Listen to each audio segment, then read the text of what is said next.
আজকে মূলত আমরা আছি পশ্চিমবঙ্গের একটি ছোট্ট গ্রাম মদিনার বাজুয়া গ্রামে।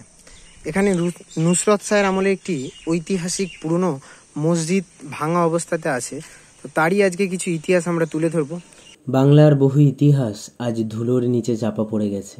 ঠিক তেমনই এক নীরব সাক্ষী আরামবাগ মদিনা গ্রামের বাজুয়া হাই স্কুলের পাশে দাঁড়িয়ে থাকা নুসরত শাহের মসজিদ। তবে এই মসজিদ শুধু নামাজের স্থান নয়, এটি এক অমূল্য ইতিহাস বাহক। নুসরত শাহ ছিলেন বাংলার এক প্রখ্যাত সুলতান, যিনি শাসন করেছিলেন 1532 থেকে 1538 সাল পর্যন্ত।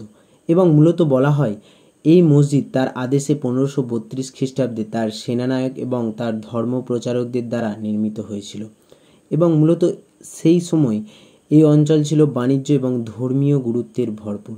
মূলত এই মসজিদ খিলাল মিনার এবং খাঁজকাটা দেওয়াল আজও প্রাচীন বাংলার মুসলিম স্থাপত্যের চিহ্ন বহন করে চলেছে। মসজিদের নির্মাণশৈলীতে মুঘল এবং বাংলার মধ্যযুগীয় স্থাপত্যের সংমিশ্রণ দেখা যায়। একাধিক মিনার, মোঘলীয় খিলান এবং চুন সুকরির দেওয়াল প্রমাণ করে এটি খুবই যত্ন সহকারে নির্মাণ করা হয়েছিল। এবং মূলত এটি নির্মাণ করতে যে সমস্ত জিনিসগুলি ব্যবহার করা হয়েছিল, ইট, চুন সুকরি, বালি ও মাটি। গম্বুজ নির্মাণে পাথর এবং পোড়া ইট, চুনকাম এবং মূলত ইট গাঁথা হতো হাত দিয়ে। এক একটি স্তর ধাপে ধাপে তৈরি করে প্রতিটি স্তরের মাঝে চুন সুরকি ব্যবহার করে বন্ধন নিশ্চিত করা হতো। মসজিদের ভেতরে খিলান বা গম্বুজ তৈরি করা হতো মুঘল স্থাপত্য রীতির অনুকরণে। এবং প্রধান কক্ষের মাথায় একটি গম্বুজ থাকত, যার ভারসাম্য বহন করত ভিতরের 4টি খিলান। এবং মূলত মিনারের চারিপাশের অলঙ্কার থাকত খোদাই করা ও চুনকাম করে।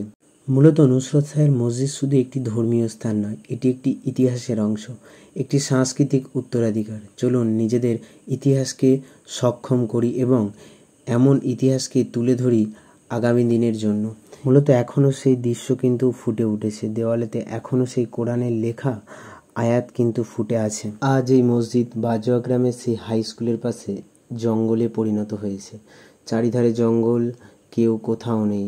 একসময় এই মসজিদেই কত কিছু হতো, নামাজ পড়া হতো, কোরআন শেখানো হতো। কিন্তু আজ এই মসজিদের চারিধারে শুধু জঙ্গল আর জঙ্গল।